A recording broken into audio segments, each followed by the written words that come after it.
अध्याय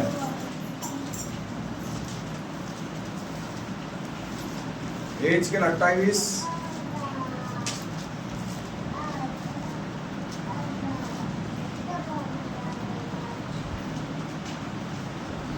28 उसका 16 17। परंतु लेने देने की बहुताई के कारण तू उपद्रव्य से भरकर पापी हो गया। इसी से मैंने तुझे अपवित्र जानकर परमेश्वर के पर्वत पर से उतारा। और हे छानने वाले करूब, मैंने तुझे आग सरीखे चमकने वाले मणियों के बीच से नष्ट किया है। सुंदरता के कारण तेरा मन फूल उठा था और वैभव के कारण तेरी बुद्धि बिगड़ गई थी। मैंने तुझे भूमि पर पटक दिया और राजाओं के सामने तुझे रखा कि वे तुझको देखे। हालेलुया।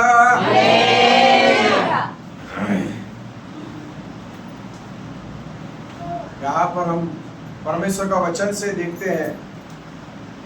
परमेश्वर का वचन से क्या देखते हैं? ये एक साधारण करूब नहीं था, ये एक छाने वाला अभिषिक्त करूब था। कौन सा था? छाने वाला। लूसीफर ने मन में सोचा, मैं परमेश्वर के सिंहासन के ऊपर में सिंहासन बनाऊंगा,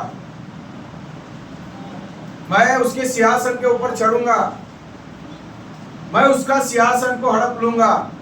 ये लूसीफर का विचार था।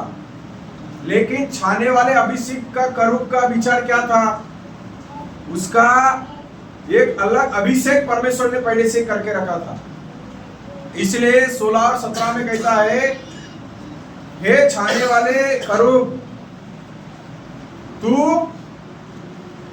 सुंदरता के कारण, लेन देन के कारण और तेरे अंदर में बहुत सारे मैंने गुणों को रखा था, मैंने बहुत सारे वाद्य और तेरे अंदर में ऐसे ऐसे मैंने सृष्टि को करके रखा था कि वो महिमा उसके द्वारा आए। और तू अभिषिक्त था। इसको पहले से ही वहां पर रखा था जहां पर लूसीफर जाने के लिए चाहता था, सिंहासन के पास में जाने के लिए इसको जाने की जरूरत नहीं थी। ये खुद वहां पर पहले से ही परमेश्वर ने इसको रखा था। तो वहां पर कहा गया है, 17 वचन पढ़ेंगे। सुंदरता के कारण तेरा मन फूल उठा था और वैभव के कारण तेरी बुद्धि बिगड़ गई थी। मैंने तुझे भूमि पर पटक दिया और राजाओं के सामने तुझे रखा कि वे तुझको देखे। हालेलुया।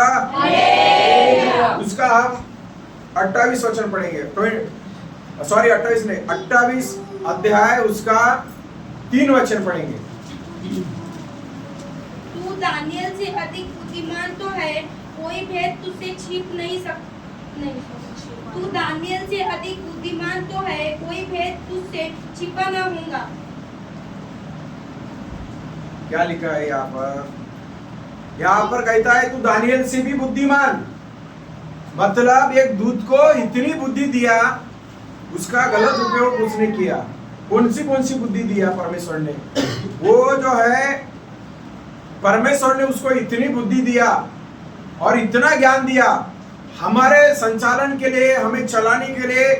वचन का बुद्धि और इस संसार की बुद्धि और इस संसार का ज्ञान और इस संसार की बुद्धि में परमेश्वर हमें बढ़ाना चाहता है और परमेश्वर बढ़ाता भी है। तो बुद्धि क्या के लिए देता है? परमेश्वर का वचन में लिखा है, ये छाने वाले अभिषेक करूब, तेरे अंदर में ऐसी ऐसी चीजें मैंने रचा था, ऐसी ऐसी चीजें दिया था, ऐसा ऐसा मैंने तेरे को सुलझा था। लेकिन तू क्या हो गया? घमंड के कारण और तेरे अंदर में अहंकार आने के कारण और तूने उस बुद्धि के देने के कारण तूने क्या कर दिया है? अपने आप में इतना घमंडी हो गया, इतना घमंडी हो गया। परमेश्वर मनुष्य को बुद्धि इसलिए देता है कि वो घमंडी ना बने, इसलिए नहीं देता है कि वो घमंडी बन जाए।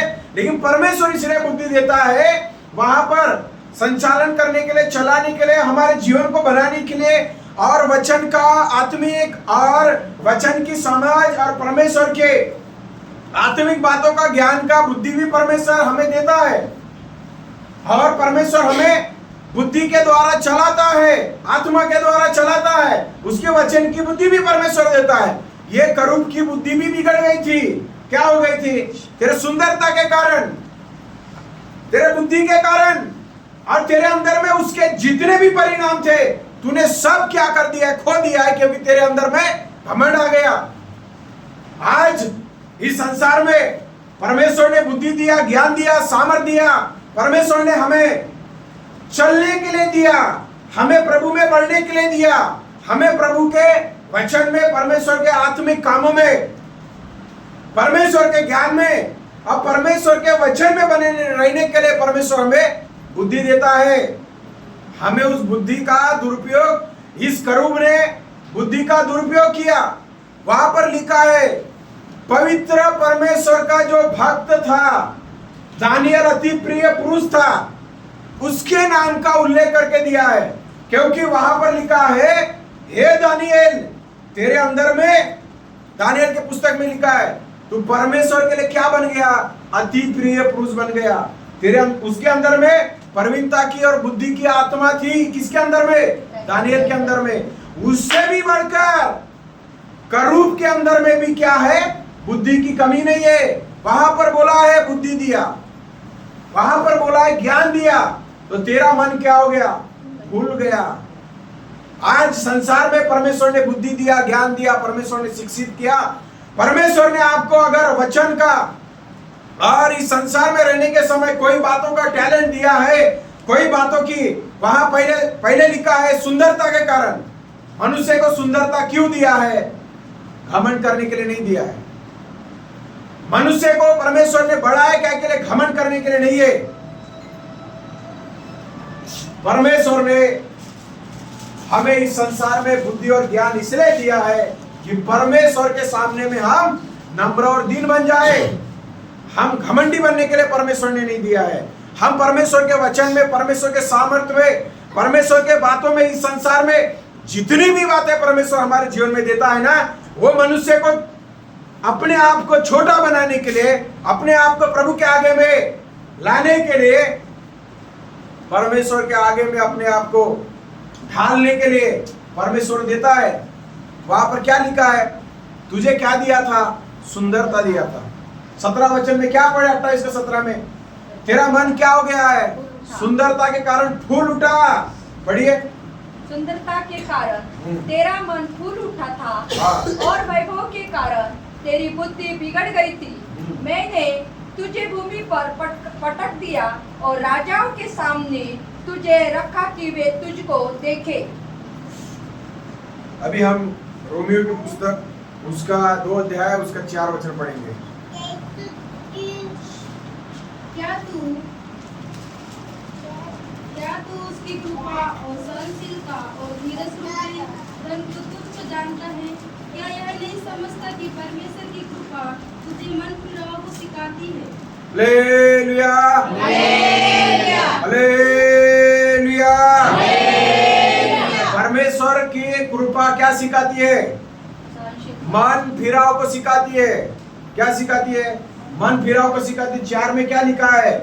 अगर परमेश्वर ने भलाई दिया है, अगर परमेश्वर ने बढ़ाया है, अगर परमेश्वर ने आपको इस संसार में अपने महान आशीष दिया है, अगर इस संसार में परमेश्वर ने आपको ऊंचा किया है, अगर परमेश्वर ने आपके जीवन में भलाई को किया है, आपके जीवन में वो करता भी है, करेगा भी, भलाई हो गई है, महान परमेश्वर ने आपको महान आशीर्वाद दिया है, परमेश्वर ने आपको आत्मिक तौर से, वचन से, और परमेश्वर ने आपको अभिषेक, और परमेश्वर ने इस संसार में रहने वाली बातों को परमेश्वर ने दिया है, तो उस परमेश्वर की आराधना, महिमा और उस परमेश्वर के आगे में छोटा बनकर, हम परमेश्वर के आगे में फिर कर, मन फिराकर परमेश्वर की स्तुति करने के लिए, महिमा करने के लिए परमेश्वर ने क्या किया है? मन फिराने के लिए बोला है। वो इसलिए नहीं दिया है कि हम घमंडी बनकर भूल जाए, लेकिन यह है कि हे परमेश्वर, यह सब आपके महान अनुग्रह के द्वारा मुझे मिला है। ये महान परमेश्वर की महानता को स्मरण करने के लिए परमेश्वर हमें देता है, ये भूलने के लिए नहीं। शायद आप इस संसार में बहुत बड़े हो गए, बहुत बड़े हो गए, हर बात में हो गए, तो उस होने के कारण प्रशंसा सिर्फ परमेश्वर को मिलना चाहिए, सिर्फ परमेश्वर को महिमा मिलना चाहिए। आशीर्वाद के धन्यवाद ले लो प्रभु, आशीष तुमसे चाहते हैं प्रभु। ये सिर्फ गीत गाने से नहीं होता है, आशीर्वाद के गीत गाने से सिर्फ काम नहीं चलेगा। आशीर्वादों के काम करना पड़ेगा, आशीर्वादों के काम करना पड़ेगा। आशीर्वाद के हमको इस संसार में रहते हैं, गीत तो बड़े बड़े आएंगे, आराधना बड़ी बड़ी आएंगी, सब कुछ अच्छा आएगा। परमेश्वर ने हमें ऊंचाई में इसलिए लेके जाता है कि हम प्रभु के आगे में छोटा बनकर प्रभु की महानता को हम याद करना है। इस महान कार्य के गुणगान नहीं गाना है, महान परमेश्वर के गुण गाना है, महान परमेश्वर की स्तुति करना है, महान परमेश्वर को धन्यवाद और स्तुति और महिमा सारी बातें परमेश्वर को अर्पण करने के लिए परमेश्वर कहता है। वहां पर क्या बोला है, क्या तू नहीं जानता तुझे परमेश्वर की कृपा क्या करती है, मन फिराना सिखाती है। क्या सिखाती है? मन फिराना। पढ़िए 2:4 पढ़िए। क्या तू उसकी कृपा और सहनशीलता और धीरज रूपी धन को तुच्छ जानता है? क्या यह नहीं समझता कि परमेश्वर की कृपा तुझे मन फिरावा को सिखाती है? Hallelujah, hallelujah.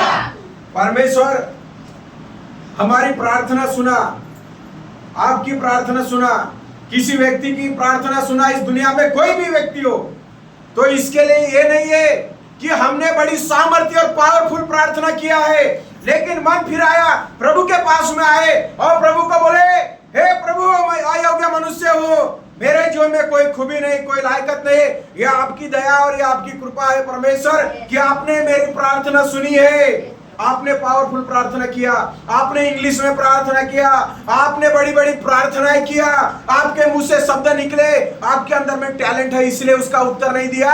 ये परमेश्वर की कृपा है कि आपको परमेश्वर दया का धनी है, इसलिए परमेश्वर आपकी प्रार्थना का उत्तर देता है।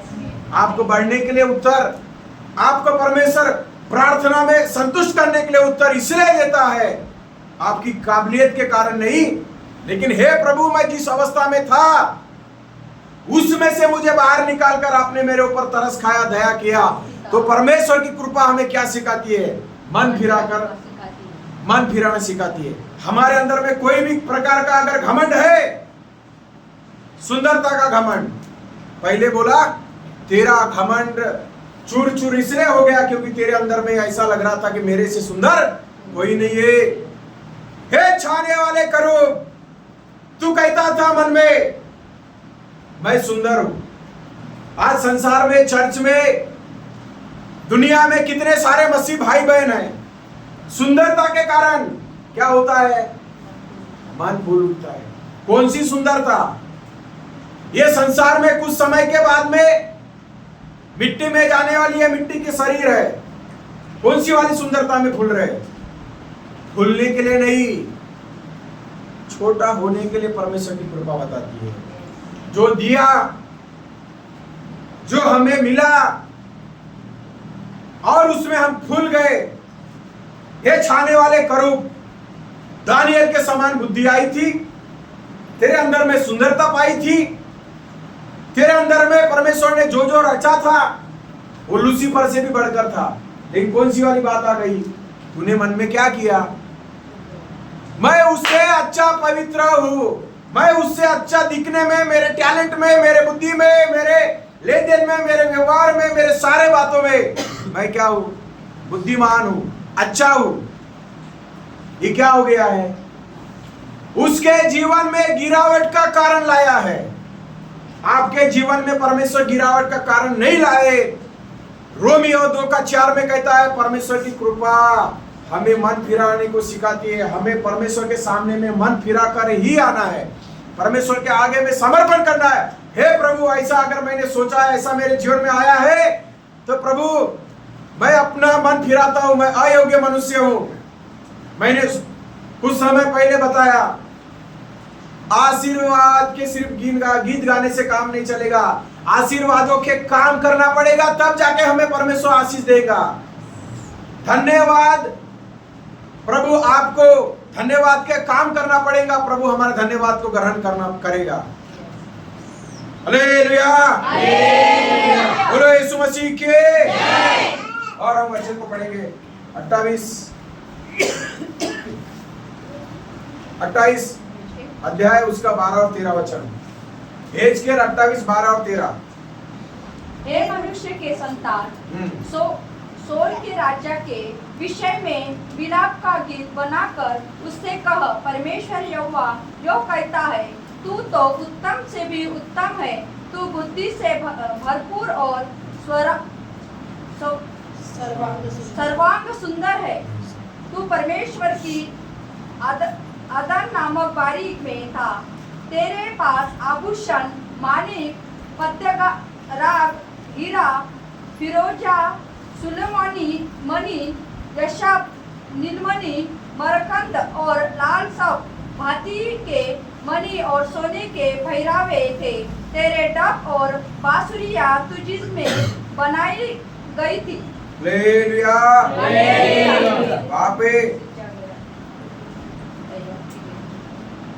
वहाँ पे हमने वचन में क्या पढ़ा है? इतने इतने सारे आभूषण के साथ में क्या हो गया था? सुरजा गया था, उसको अभिषेक किया था। फिर भी उसकी कुछ भी परमेश्वर ने क्या नहीं रखा है? कुछ भी उसके अंदर में परमेश्वर ने रचा हुआ, परमेश्वर ने उस रचा हुआ बातों को परमेश्वर ने ध्यान में नहीं रखा। उसका मन फूल उठा। एक पत्थर के बारे में लिखा हुआ है वहां पर, तेरे अंदर में ये सब और बांसुरी, चपरास, ये पत्थर की भी सृष्टि किया था। और कई सारे बातों की वहां पर क्या किया था? परमेश्वर का वचन में लिखा, अभी हमने सुना है वचन में, वो वहां पर सृष्टि किया था। प्रकाशित वाक्य 4 अध्याय उसका 3 वचन पढ़ेंगे, 4 का 3। और उस पर बैठा है, वह यशब और मणिक्या से दिखाई पड़ता है, और उस सिंहासन के चारों ओर मरकत सा का एक मेघधनुष दिखाई देता है। ये सब के समान वो जो बैठा है, सिंहासन पर जो बैठा है, ये पुराना नियम में महायाजक के समय में ये पत्थर जो है, चपरास के बारे में लिखा है, ये पाए जाते थे। मानिक, मणि, हीरा और बांसुरिया उसमें सृष्टि की गई थी। लेकिन ये पुराना नियम में भी क्या किया? महायाजक भी, उसके जीवन में भी ये पत्थर को हम पाते हैं। तो ये जो स्वर्गदूत था, महायाजक के अंदर में जो कुछ चीजें थी, उसमें से एक चीज थी, ये सब पत्थर के बारे में लिखा है। तो आप लोग इस संसार में और हम इस संसार में रहते हैं, तो परमेश्वर ने उसको हर चीज से, हर बातों से, जो परमेश्वर को योग्य लगा, परमेश्वर ने सृष्टि किया था और दे दिया था। और परमेश्वर ने उसको क्या किया था? बना कर रखा था। लेकिन वहां पर क्या लिखा गया है? क्या लिखा गया है? ये सब देने के बाद में भी तेरा मन क्या हो गया? फूल उठा। याजक के पास में रहने वाला चीज, ये करूब को भी दिया, तो इसने भी क्या कर दिया? परमेश्वर के विरोध में इसने पाप कर बैठा। आज कलीसिया को परमेश्वर ने आशीर्वाद दिया, अभिषेक दिया, परमेश्वर ने पावर दिया, आत्मिक तौर से, आर्थिक तौर से, सारे बातों में परमेश्वर ने आशीष किया, उसको बढ़ाया।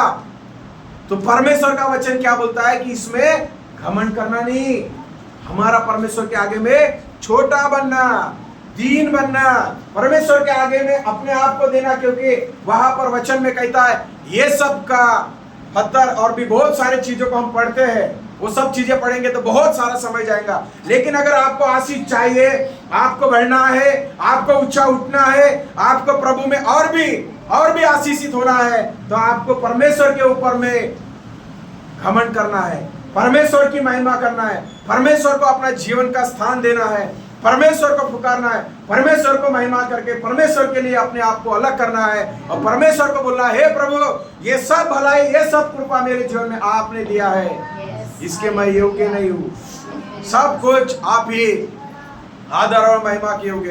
हालेलुया। प्रकाशित वाक्य 21 का 11 वचन पढ़ेंगे, 21 का 11। परमेश्वर की महिमा उसमें थी और उसकी ज्योति बहुत ही बहुमूल्य पत्थर अर्थात बिल्लोर के समान यशब की तरह स्वच्छ थी।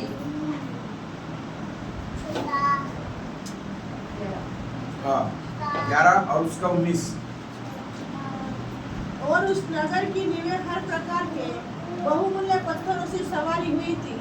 पहली नींव यशब की थी और दूसरी नीलमणि की थी और तीसरी लालनी की और चौथा मरकत की। हालेलुया। यहाँ पर पुराने नियम के याजकों के लिए जो पत्थर होते थे, 9 पत्थर में से पैराओं में से एक पत्थर है यशब का पत्थर। और ये पत्थर में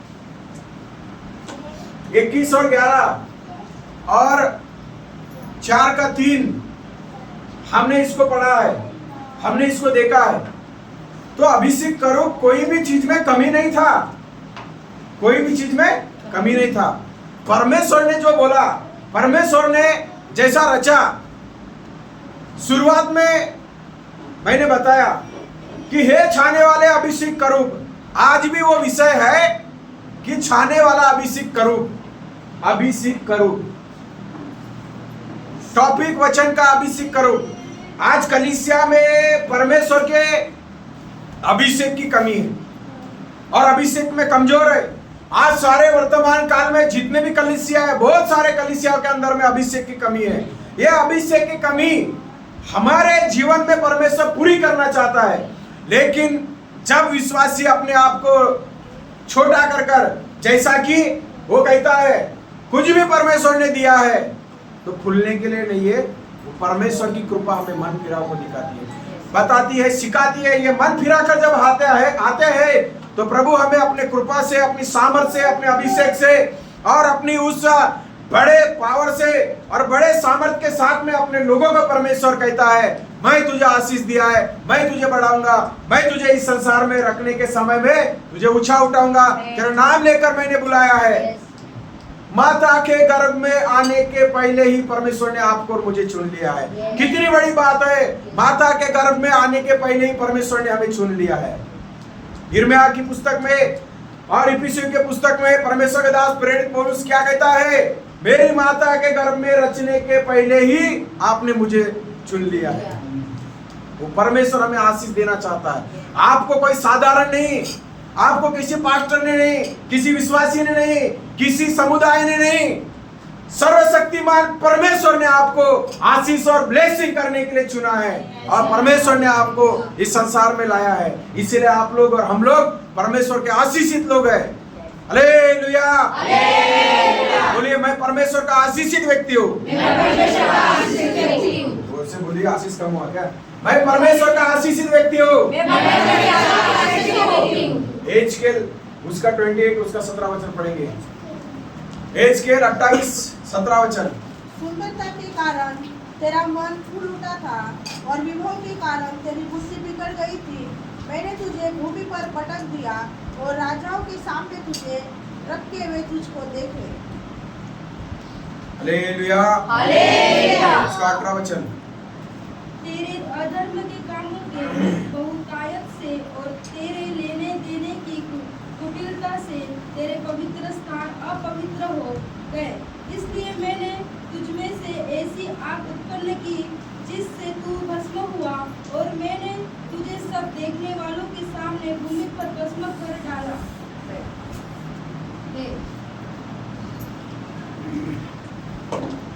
बहुत सारे जगह में वर्तमान काल में अभिषेक परमेश्वर ने जिन सेवकों को, जिन कलीसियाओं को, जिन विश्वासियों को परमेश्वर ने दिया, तो कई बार गिरने के कारण, अभक्ति और अशुद्धता के कारण क्या हो गए हैं, कलीसिया और सेवक प्रभु के ऊपर भरोसा करने वाले कई बार क्या हो गए हैं, गिर गए हैं। वहां पर कहता है तू गिर गया तेरा अधर्म के कारण। हम कई बार कलीसियाओं में प्रभु के सेवक लोग, सेविका लोग, हम गिर गए होंगे, तो अभी परमेश्वर हमें मन फिराकर और एक बार उठाना चाहता है। जिस अवस्था में है उसी अवस्था में हम लोग जिंदगी भर नहीं रहेंगे, यह हमारा विश्वास रहना है। हमारा परमेश्वर का वचन में लिखा है, अभिषेक करूब के बारे में लिखा है 17 वचन में, 18 वचन में, तेरे अधर्म के कारण कलीसिया का अगर पतन होता है, विश्वासी का अगर पतन होता है, कुछ होता है अधर्म के कारण, अधर्म के बोल के कारण, अधर्म के शब्द के कारण, अधर्म के व्यवहार के कारण उसका पतन हो सकता है। लेकिन ये एक आज और एक परमेश्वर ने पवित्र होने के लिए, उठने के लिए और पवित्र बनने के लिए और परमेश्वर के नीतिमता में, धार्मिकता में और धार्मिकता में आने के लिए परमेश्वर कहता है कि और एक बार इस करूब के सारे जितने भी बातें हैं वो कलीसिया से, हमारे जीवन से दूर हो जाए। और परमेश्वर चाहता है कि हम परमेश्वर के वैभव में, परमेश्वर के आशीर्वादों में और एक बार आशीर्वादित बन जाए। ये परमेश्वर की योजना कलीसिया के लिए रखी गई है और परमेश्वर कलीसिया को ऐसा आशीष देता है, परमेश्वर उसको बढ़ाता है, परमेश्वर उसको अपने आशीष के द्वारा चलाता है, अपने आशीष के द्वारा उन्नति करता है। हे छाने वाले करूब, सुंदरता के कारण, कौन सी सुंदरता है? हमारे अंदर में आत्मिक सुंदरता होना, धार्मिकता की सुंदरता होना, मेल मिलाप की सुंदरता होना, एकता की सुंदरता होना, दूसरे की सहायता करने की सुंदरता होना, दूसरों को उतार कर दूसरे के साथ में गलत तरीका से उसके साथ में गलत व्यवहार करने वाली सुंदरता नहीं, हम दूसरों के जीवन को बदलने वाली सुंदरता, दूसरों को हमारे जीवन में आशीर्वादित देने वाली सुंदरता के बारे में कहा गया है। हमारी संसार की सुंदरता जाती रहेंगी, हालेलुया, मनुष्य के अंदर में वहां पर क्या लिखा है? बांसुरी, ढोल, तेरा पहरावा, तेरी सुंदरता क्या हो गई? सब खराब हो गई। क्यों? आज भी विश्वासी के अंदर में क्या होता है? पहनावा के कारण में मन फूल उठता है, हमारा दिखने के कारण भी मन फूल उठता है, हमारा व्यवहार के कारण भी मन फूल उठता है, बुद्धि के कारण भी मन फूल उठता है, हमारे लेन देन के कारण भी मन फूल उठता है। प्रभु का भवन में आते हैं, लेकिन क्या होता है? बहुत सारे बात के लिए क्या होता है? मन में फूल उठता है। क्या फूल उठता है? मैं इससे बढ़कर हूं। अभी के अभी इस बात को याद रखना है। अभी से करूब ने क्या कहा? मैं पहनावा के कारण, और मैं किसके कारण? सुंदरता के कारण, बुद्धि के कारण। आज हमारे जीवन में परमेश्वर ने बुद्धि, सुंदरता इसलिए नहीं दिया कि आप लोग उसको खो जाए, आप उसकी बड़ाई मारे जिसने आपको वो सब चीज दिया है। जो आपके अंदर है उसकी बड़ाई मत मारो, जो आपको सब आशीर्वाद दिया उसकी बड़ाई मारने के लिए परमेश्वर ने दिया है। करूब ने क्या किया? अपनी बड़ाई मारा, उसका अंत क्या हो गया?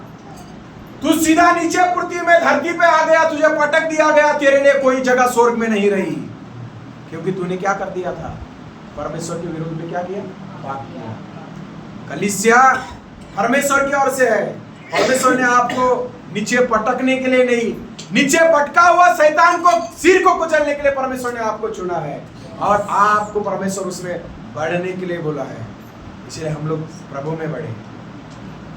और उसका हम 16 वचन पढ़ेंगे, 18 अध्याय उसका 16 वचन पढ़ेंगे। 13 वचन पढ़िए। एजकेल 28 अध्याय उसका 13 वचन पढ़ेंगे। तू परमेश्वर की आदर नामक बारी में था, तेरे पास आभूषण, मणि, पद्यराग, हीरा, फिरोजा, सुलेमानी मणि, यशाब, नगमणि, नीलमणि, मरकंद और लाल सब भांति के मणि और सोने के पहरावे थे। तेरे डब और बांसुरियां तुझ में बनाई गई थी। जिसे दिन तू सिरजा गया था उस दिन वे भी तैयार की गई थी। हालेलुया, वे भी तैयार की गई थी। यहाँ पर वचन में उसके सृष्टि के साथ में, किसके सृष्टि के साथ? करूब को परमेश्वर ने बनाया, उसके साथ में ये सब सृष्टि भी बनाई थी। आपको ध्यान हुए और आपका मन इधर में रहे कि हमारा परमेश्वर अपने लोगों के लिए अच्छा बातों को रखा है।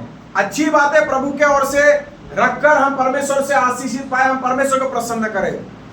जितने भी दुनिया में रॉक स्टार, फिल्म स्टार, जितने भी नृत्य होते हैं, जितने भी गाने होते हैं, जितने भी बजाने होते हैं, जितने भी साउंड होता है, जितना भी डीजे होता है, जितना भी पॉप सॉन्ग होता है और जितने भी कार्य होते हैं ये सब के सब लूसीफर के उस वैभव और लूसीफर के गिरावट के कारण लोगों के अंदर में पाए जाने वाले सारे संगीत और बाजों का इस संसार में आविष्कार हो रहा है। और लोग इसको क्या कर रहे हैं, बड़ी चाहत के साथ में दुनिया की बातों में लगकर कलीसिया में आने वाले कुछ ऐसे लोग भी क्या करते हैं, इन गानों को बड़ा महत्व देते हैं। ये कहां से आ गया है?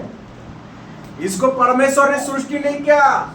छाने वाले करूब के अंदर में ये सब क्या पाया गया था? संगीत पाया गया था। आज संगीत किधर में है? ये संसार में, धरती में, लोगों के बीच में, कलीसिया के बीच में ये संगीत क्या कर रहा है? उनको भटका रहा है, उनको भरमा रहा है। और लोग भी क्या कर रहे हैं? उसमें झूम रहे, नाच रहे और बोल रहे हैं, ये हमें अच्छा लगता है। एक 11 साल का लड़का को पूछा गया, 11-12 साल के लड़का को, उसको यह पूछा गया कि यह बॉटल कैसी फूटी? उसने बोला, एक छोटा उम्र का लड़का को पूछा गया, उसने बोला कि मैं जब ये रॉक पॉप सुनता हूं, जब मैं ये गाना सुनता हूं, जब मैं ये संगीत सुनता हूं, तो मेरे अंदर में अलग से एक ताकत आ जाती है, अलग से एक पावर आ जाता है और मैं कुछ ना कुछ तो भी तोड़फोड़ करते रहता हूं करके एक छोटा बच्चा बोलता है। क्योंकि उसके अंदर में कौन सी आत्मा और कौन सा सामर्थ काम करता है? वो दुष्ट करूब का शक्ति का सामर्थ जो इस संसार में गीत और नृत्य और इस संसार के संगीत और वाद्य और इस संसार के जितने भी पॉप गाने हैं, जितना भी हिट हो रहा है, सब लोगों की जिंदगी को खराब कर रहा है। यह है शैतानी काम जो लूसीफर के अंदर में उस समय परमेश्वर की आराधना करने के लिए रचा और सृष्टि किया गया था। लेकिन उसने उस बात को सही तरीका से नहीं रखकर उसका मन फल उठा और वो नीचे धरती में गिर गया। और वही आज मनुष्य को बर्बाद कर रहा है इस पॉप के गाना के साथ में, संगीत के साथ में। ये कलीसिया के लिए उचित नहीं है। वो लड़का बोला कि मैं जब भी ये सुनता हूं कुछ भी ऐसे गाने, तो मेरे को फोड़ने का, तोड़ने का और कुछ तो भी नुकसान करने का इरादा होता है। बोले इतना ये शक्ति कहां से आ गया है? ये दुष्ट करूब का जो पावर इस संसार में आज भी लोगों के अंदर काम कर रहा है। अगर इसमें अगर कोई कलीसिया का व्यक्ति अगर है, उसको बाहर निकलने की जरूरत है। क्योंकि यीशु मसीह बाहर निकलने के लिए आया पाप से और इस सारी गंदगी से। हमारा परमेश्वर बचाने के लिए, हमें सामर्थ देने के लिए आया, अपना लहू के द्वारा छुटकारा देने के लिए आया। अगर कोई ऐसा बंधन में है, कोई ऐसा गीतों में, संगीत में पड़ा हुआ है, ऐसा कुछ वाद्य में पड़ा है, वो आज मन फिराए। प्रभु उसको बदलना चाहता है। बोलो यीशु मसीह की हालेलुया। इसलिए हे छाने वाले करूब, तेरी बुद्धि, तेरा वैभव, तेरे अंदर बांसुरी, तेरे अंदर मणि, हीरा, मोती, जो जो बात है, सब कुछ पत्थर, 9 पत्थर जो याजक के पोशाक में, पहरावा में पाए जाते हैं, उसमें से ये सब का एक उल्लेख किया गया है। वो कोई चीजों में कम नहीं था। आज कलीसिया विश्व भर में क्या करती है? सबको चाहिए rock star, pop star, music, और सबको चाहिए ये करूब की शक्ति में लवलीन लोगों का स्वभाव, करूब का स्वभाव लोगों को आज बहुत पसंद आता है। लेकिन प्रभु क्या कहता है? तुम मेरा स्वभाव धारण करो, मेरे समीप में आओ और मेरे समीप में आकर अपने आप को छोटा करो।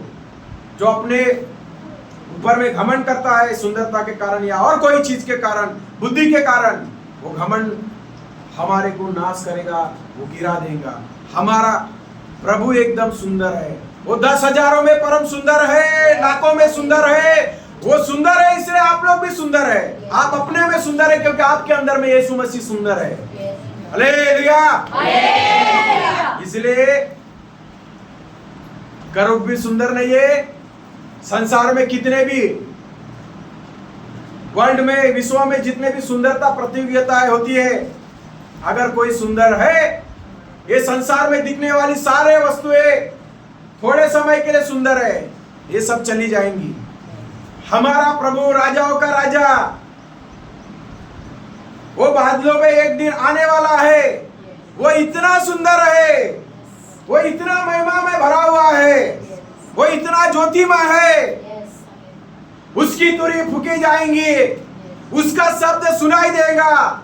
एक दिन दुल्हा बनकर दुल्हन को लेने के लिए आएगा, क्योंकि दुल्हन उसके लिए बाढ़ जोड़ी है और तैयार है। उनको लेने के लिए प्रभु यीशु मसीह बादलों पे आने वाला है, दूतों के साथ प्रभु आएगा, अपने लोगों को लेके जाएगा। क्या आज कलीसिया तैयार है इस सारे बातों से बाहर आने के लिए? हे प्रभु, आप सुंदर है, आप महामहिमान महिमा, आप महा महिमामय प्रभु है। वो महामहिमान के दाहिने जाके बैठा है। हमारा प्रभु इतना अच्छा प्रभु है। आज संसार में जितने भी लोग सोचते हैं मैं सुंदर हूं, मेरी लिखाई सुंदर है, मेरा पढ़ाई सुंदर है, मेरा बिल्डिंग सुंदर है, मेरा घर सुंदर है, मेरी गाड़ी सुंदर है, मेरा पहरावा सुंदर है, मेरा वाद्य सुंदर है, और मैं इस संसार में रहने के समय मैं सबसे अच्छा दिखता हूं। ये हम लोग गलत फहमी में जी रहे हैं। हमारा प्रभु सुंदर, अति पवित्र, परम सुंदर, और श्रेष्ठ गीत में कहता है कि 10,000 में भी परम सुंदर है। छाने वाला करूब भी सुंदर नहीं है, उसकी सुंदरता गिर गई। तो आप इस संसार में कुछ साल तक जी रहे हैं अपनी सुंदरता के ऊपर में, अपनी काबिलियत, अपनी डिप्लोमा के ऊपर, अपने ये मिलने वाले नाश होने वाले आशीर्वादों को देखकर मन फूलना नहीं, प्रभु को धन्यवाद देना। हे प्रभु, मैं इस लायक नहीं था, प्रभु आपने मुझे दिया, मैं कितना धन्यवाद करूं प्रभु, कम है, क्योंकि आपने मुझे जीवन दिया है, सुंदर जीवन दिया है। हालेलुया! कितना खुशी और कितनी आनंद की बात है। हमारा प्रभु वो कहता है मैं जैसा सुंदर हूं वैसा तुम भी सुंदर बनोगे। हमारा परमेश्वर इतना महान परमेश्वर, वो प्रेम में सुंदर है, पवित्रता में सुंदर है, वो हमारी चिंता करने में, हमारे को प्रभु अपने गले लगाने में, हर एक धर्मी व्यक्ति का आंसू को प्रभु पोंछता है, हर एक आंसुओं का उत्तर प्रभु देता है। जिसने भी आंसू बहाया उसका आंसू मिट्टी में नहीं मिला है, उसने हर एक धर्मियों की प्रार्थनाओं के आंसुओं को अपने कुप्पी में रखा है। आपका आंसू कभी भी व्यर्थ नहीं जाएगा और नहीं गया है। हमारा परमेश्वर अपने लोगों के आंसुओं को पोंछ डालेगा करके वचन में, हर आंसू का आपको परमेश्वर उत्तर देने जा रहा है। हर परमेश्वर के लोगों का परमेश्वर आशीष देता है। हालेलुया! और 18 वचन पढ़ेंगे, 28 का 18 वचन पढ़ेंगे। तेरे अधर्म के कामों की बहुत आयत से और तेरे लेन देन की कुटिलता से तेरा पवित्र स्थान अपवित्र हो गया। इसलिए मैंने तुझ में से ऐसी आग उत्पन्न की जिससे तू भस्म हुआ, और मैंने तुझे सब देखने वालों के सामने भूमि पर भस्म कर डाला। हालेलुया!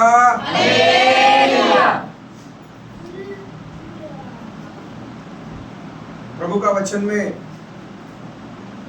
मैंने तुझे भस्म कर दिया, मैंने तुझे गिरा दिया, मैंने तुझे नाश कर दिया, ये अभिषेक करूब के बारे में कहता है। और भी बाकी जो बाइबल का ट्रांसलेशन अलग अलग भाषाओं में जो किया है उसमें और भी बहुत ही अच्छा स्पष्टीकरण दिया है कि वो कैसा छाने वाला करूब था। तो आज हम प्रभु के पास में आए हैं, तो प्रभु का वचन में हम पढ़ते हैं, तो आज हमें मन फिराना है, आज हमें प्रभु के पास में और एक बार आना है कि प्रभु जैसा करूब के अंदर में पाए जाने वाले गुण थे वो नहीं, लेकिन प्रभु मैं आपके महिमामय गुण और महिमामय सामर्थ और उस बातों में मैं बढ़ना चाहता हूं जो आपको प्रसन्न कर सकती है, आपको महिमा देती है। ऐसे बातों में मैं प्रभु आपको प्रसन्न करना चाहता हूं। ये हमारी चाहत रखना कि प्रभु ऐसा ऐसा मेरे जीवन के द्वारा आप करिए। हालेलुया! दान मिला, वरदान मिला, और हमारे पास में आशीर्वाद मिला, हमारी बढ़ोतरी हो गई, हमारे द्वारा कुछ चमत्कार हो गए, हमने कुछ अच्छा काम किया, तो वो फूटने के लिए नहीं। ये दान वरदान, ये आशीर्वाद, ये सारे चीजें प्रभु कलीसिया को ही देने के लिए और कलीसिया के लिए ही रखा, अपने लोगों के लिए रखा है। ऐसा प्रभु का वचन में कहता है, मैं तुम्हें उत्तम से उत्तम आशीष करूंगा। ये सब प्रभु ने क्या कर दिया है? कलीसिया को दिया है। इसमें फूलने के लिए नहीं, चमत्कार हो गया। प्रभु धन्यवाद, एक पापी मन फिराकर प्रभु के पास में आ गया।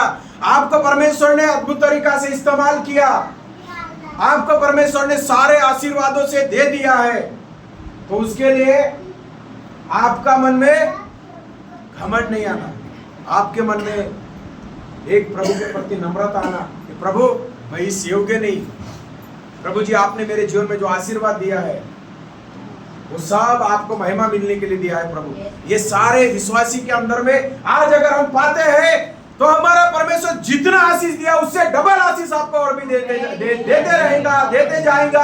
आपकी संतान, आपकी पीढ़ी, सारे बातों में प्रभु आपको आशीष करके आगे बढ़ाएगा। एक बात याद रखना है, किसी के चरित्र के ऊपर में उंगली नहीं उठाना है। वहां पर लिखा है तेरा स्वभाव, तेरा चरित्र कैसा था? बहुत अच्छा था। तूने क्या कर दिया? तेरा स्वभाव और तेरा चरित्र दूसरे के ऊपर में उंगली उठाने के कारण तू गिर गया। किसी का चरित्र, किसी का स्वभाव, किसी का कैरेक्टर, किसी का व्यवहार के बारे में हमारे को कोई अधिकार नहीं है। हमारे जिंदगी के अधर्म के काम मैले चितड़े कपड़े के समान थे। हमारे सारे अधर्म के पापों के कारण उसको ताड़ना सहे। हमारे कारण दो डाकुओं के बीच में लहूलुहान हुआ। हमारे अधर्म का बोझ उसके ऊपर में डाला गया। वो परमेश्वर हमें कहता है कि मेरे ऊपर में तुम्हारा विश्वास बना रहे। जैसा मैं पवित्रता में सुंदर हूं वैसे तुम सुंदर बनो, जैसा मैं हूं वैसे आप बनो, जैसा मैं चाहता हूं वैसे आप चलो, मैं तुम्हें और भी आशीष करूंगा। हमारा चरित्र प्रभु के चरित्र से मिल जाए, ये परमेश्वर की इच्छा है। हम अपने चरित्र से दूसरों के चरित्र को आंक नहीं सकते हैं। वहां पर लिखा है तेरा स्वभाव, तेरा चरित्र कैसा था, तू कैसा था। लेकिन अभी आज तेरी परिस्थिति क्या हो गई? तू नीचे पे काट कर भूमि पे गिर गया है, हाँ? और तू पूरा नष्ट हो गया है। आज हमें कलीसिया में आते हैं, प्रभु ने उद्धार दिया है, प्रभु ने कुछ हमारे जीवन में काबिलियत का आशीर्वाद दिया है। इसको बना के रखने के लिए प्रभु ने आपको वो काबिलियत दिया कि आपके अंदर में प्रभु काबिलियत के साथ बना रहे। इसलिए प्रभु ने आपको आशीष दिया है। इसलिए आप लोग उसमें बने रहे, उसमें चलते रहे और उसमें ही आप लोग बढ़ते रहे। आपका प्रभु और भी आपको आशीष करेगा। ये प्रभु का वायदा है। हालेलुया। तो हम इस बातों को याद रखना है, हमारा परमेश्वर कितना महान है, कितना सुंदर है, कितना पवित्र है, कितना दयालु है, कितना अपने लोगों का ध्यान करता है, कितना अपने लोगों को वो बोलता है कि ये बुराई करने वाले करूब के समान तुम्हारी जिंदगी में ऐसी बुराई ना आ जाए कि तुम गिरने का कारण ठहरो। लेकिन प्रभु का वचन कहता है कि मन फिराओ, मेरे पास में लौट के आओ, तुमको मैं उठाऊंगा, तुमको मैं आशीष करूंगा। आओ मेरे बेटे, आओ मेरी बेटी करके उदयाचल से लेके अस्ताचल तक हमारा प्रभु बुलाता है। पूर्व से लेके पश्चिम तक, उत्तर से लेके दक्षिण तक अपने लोगों को प्रभु बुलाता है कि मैं तुम्हें आशीष करूं, मैं तुम्हें बढ़ाऊं, मैं तुम्हारा परमेश्वर ठहरूं, तुम मेरे बेटे बेटियां ठहरो। ये परमेश्वर की योजना है और हम परमेश्वर के बच्चे हैं, हम परमेश्वर के संतान हैं। घबराने के लिए नहीं, हम प्रभु के साथ में एक दिन बादलों पे जरूर मिलेंगे। दुल्हा आ रहा है, दुल्हन तैयार बन जाए। और हमारा प्रभु का वचन में कहता है एक दिन तुरी फूकी जाएंगी, ये संसार दुनिया देखते रह जाएंगी। राजाओं का राजा, प्रभुओं का प्रभु बादलों पे घोड़ों के ऊपर सवार होकर दूतों के साथ में एक दिन आएगा और सारे संकट और जितने भी आंसू आए, जितने भी दर्द सहे, जितने भी रक्त साक्षी हो गए हैं, जिन्होंने भी निंदा और अपमान को सहा है, कोई भी इस संसार में छोड़ा नहीं जाएगा जो प्रभु के लिए जीवन बिताया। सब जन एक क्षण में रूपांतरित होकर प्रभु के आगमन में उठा लिए जाएंगे। उसके लिए प्रभु की योजना है कि कलीसिया हम प्रभु के साथ बादलों पे एक बार मिल जाए। हमारा घमंड प्रभु में, हमारा हर चीज प्रभु को, महिमा प्रभु को, आदर प्रभु को दिया, इसलिए प्रभु को हमारे जीवन में सब कुछ अच्छा किया, अभी तक प्रभु ने दिया, ये सब प्रभु की महिमा है। ये घमंड वाली बात नहीं है, ये सब प्रभु का दिया हुआ है। आपका इस संसार में कुछ नहीं है। ये जो दिख रहा है एक दिन नष्ट हो जाएगा, जो दिखता नहीं है उस जगह में प्रभु एक दिन आपको लेने के लिए आने वाला है। कितनी खुशी की और आनंद की बात है कि कलीसिया एक दिन ये नासमान दुनिया छोड़कर प्रभु के राज्य में जाने वाली है।